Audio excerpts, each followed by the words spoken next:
my title is Don't Bully My Breed. Now, some of you guys already saw it's, we're going to mainly focus on pit bulls, but it's on all bully breeds. And this is actually the title of one of the organizations that I follow and that I hope that you will end up following too and give rights to these bully breeds that are discriminated against. Now, I have personally gone through this because I have grown up with pit bulls my entire life. I've actually never owned any other type of dog up until I was in high school and we got a tiny little Shih Tzu who runs the house and dominated our pit bulls. But yeah, so I also adopted a pit bull mix out here. About a year ago, I think he just had his year birthday about last month. So my cute little trip with him. This is my cute little puppy Trip. He is a pit bull lab mix from the Humane Society. And something that we went through when we were trying to find an apartment was discrimination against his breed. Now, the Humane Society asked us when we went, when we adopted him was, we're filling out all the papers. We're gonna put down that he's a Labrador. He's not a mix, he's not anything. I was like, clearly he's a mix. And I own pit bulls, and so I told her, no, you're gonna put down that he is an American Staffordshire Terrier mixed with a Labrador Retriever. And so that's what it says on his official papers or whatever. But when we were looking for apartments, a lot of apartments turned us away because they have BSL laws, which are breed-specific legislative laws against specific breeds, which also includes Rottweilers and other breeds that we'll kind of go over. It was really difficult for us to go through that because it took away a lot of opportunity for us and for our dog, because our dog is really sweet. I don't think he's ever really barked at anybody. He would be way too afraid to. I mean, could you be scared of his little face? Come on. And he will let you dress him up. My ex-boyfriend used to put scuba gear on him, a lot of shirts. He'll wear anything and he'll prance around and he's super happy and cute. So, by the end of this speech, I hope to persuade you in thinking differently about bully breeds and helping prevent the negative stigma that they have. And hopefully, joining some kind of cause, even if it's just liking their stuff on Instagram, just supporting the fact that these dogs also have rights just like any other dog, and just like we would say for any other person, like gay rights, women's rights, they deserve the same type of rights that the other dogs do. They unfortunately have had a bad background, which we'll go over, but not all dogs are like that, and we're trying to stop the people that are training these dogs to be aggressive. So you can go to the next one. All right, so bully breeds are not just pit bulls, and actually pit bull is more like a slang term. They're actually called Staffordshire Bull Terriers. These are the ones that are from England that were bred to be hunting dogs. They were actually, where they get that bulldog thing, is they were bull baiters. So they would take down huge bulls. It was a huge sport back in England. And that ended up being outlawed, and that's where kind of they started facilitating the dog fighting. And what they do is pit these dogs against each other, hence the term pit bull. And when they came over to America, their names changed to the American Staffordshire Terrier, or an Amstaff, or a pit bull, like a commonly here. But they also include Boston Terriers, bulldogs, boxers. Not a lot of people know that all these breeds are actually discriminated. When we went to the apartment thing, they have a specific little line that says, a bully breed, and they give you kind of a thing, whatever. And I thought it would just say pit bulls, and it actually said Rottweilers were included in that too. So that's kind of, it's not just pit bulls that we're talking about, but our focus will be on the pit bulls because those are really close to my heart. But according to the American Kennel Club organization, just on their website, American Staffordshire Terriers they're bred with the Staffordshire Bull Terriers and smaller terriers to make them more lean and agile and kind of stockier. And so you can tell that they are a little short. They're very stocky. They have big heads. They're super cute when they're puppies. And they come in all sorts of colors and markings. And actually, when they go to shows like this, a lot of these markings are kind of seen as bad. I don't know if you know that. I always think it's a fun fact that the more white that they have on them, the less, nice they are, I guess. But yeah. So when they came over to America, they did have like the fighting, and like the culture had ended up encouraging dog fighting because it was so normal, since like the sport was such a big thing in England. And unfortunately, that's like where we're getting a lot of these aggressive dogs. But a lot of them too were bred to be companions and were actually really good family dogs. And so you have like this really different mix of some dogs that were taken and had that aggressive tendency bred out, and some that still had that. And then there's the mixing of those breeds, which is that's why it's really hard to kind of pick out like what pit bulls are aggressive and which are not, and just like with any other dog. But yeah, so that's pretty interesting.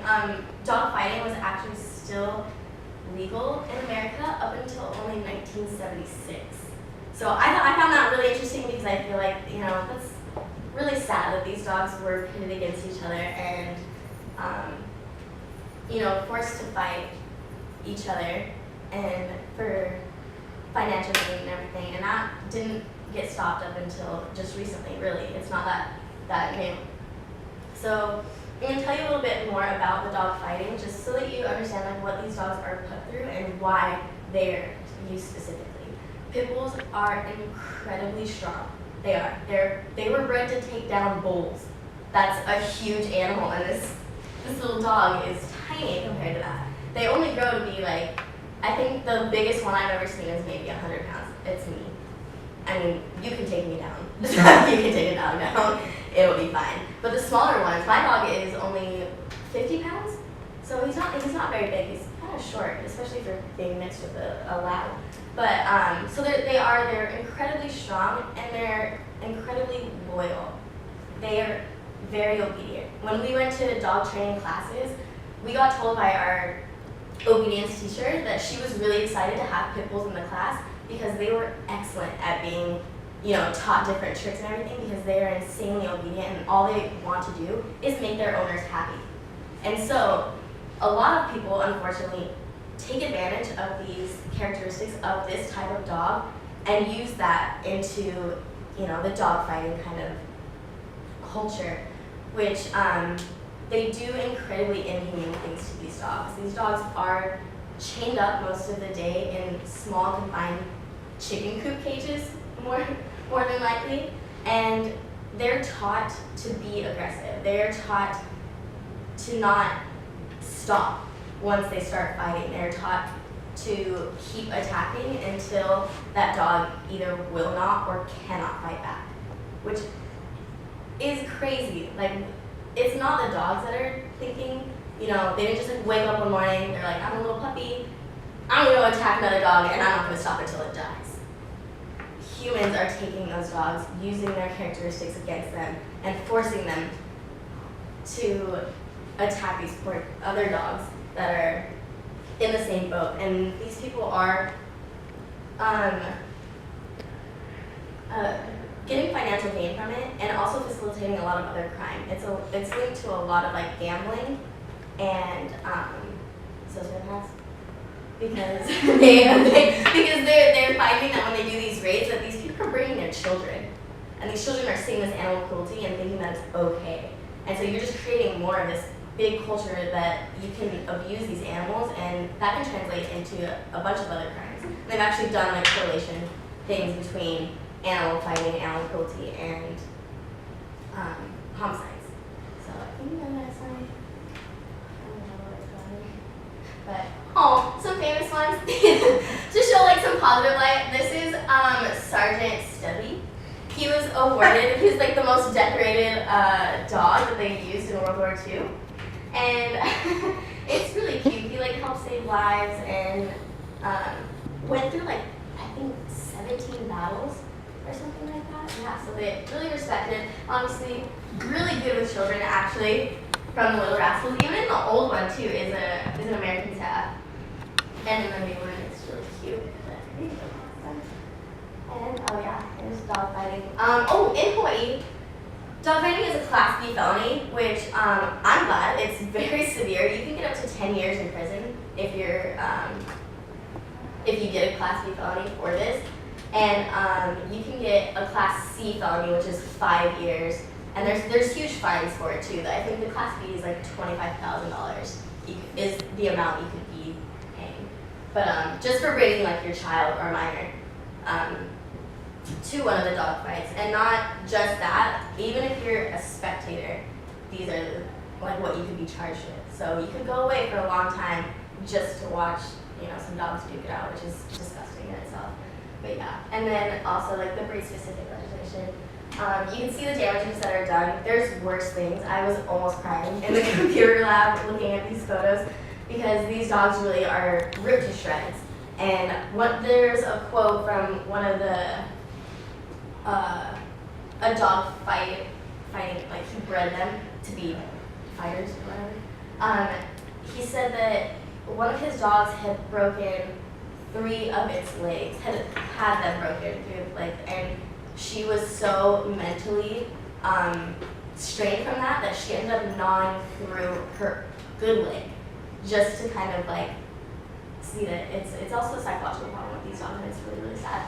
So those are all like the things that are against these dogs, and unfortunately, like this is why these dogs get these really bad reputations, because they can do a lot of damage. But with the right training, these dogs are incredibly loving, and I think that's like what we need to advocate. Don't Bully My Breed is an organization. It's a nonprofit organization that does animal rescue and advocacy, but primarily focusing on obviously bullied breeds. They're very small. I think they have like 5 full-time people that work for them. But they're spread out all over the place. You can find them on Instagram, and they do a lot of rescuing, and they help rehabilitate, and they do a lot of fostering. So you can actually go to this website and foster a lot of these pit bulls. You can do this at the Hawaii Humane Society also. I get a newsletter over Christmas. They always are asking for people to foster dogs, and a lot of these dogs that are in these places are pit bulls. And I would encourage everyone to go at least spend time with these dogs just to get aware of what kind of temperament they actually have, because they are really sweet dogs. They just need that attention and correct training in order to be, a well-rounded dog, just like any other dog. I've been attacked by more small dogs than I ever have any of my pit bulls, and I've had like 6. So yeah. Just to conclude, these breeds are seen in a negative light, and it's unfortunate because they're like any other dog, and the aggressive trait that everyone thinks that they have is not just found in this breed, and that's why they shouldn't have laws and regulations against these breeds of dogs, because any dog can do that. They actually said that German Shepherds were like this focal point in like the 60s or something. So it's not just a breed, and you shouldn't discriminate against just one breed. It really comes down to how you treat this dog and how you tend to its tendencies. These dogs are really strong, they want to play, and they don't really know the difference between them being too strong. And that's where that training comes in, where you need to actively teach them and have them be, viable dogs that you can take around.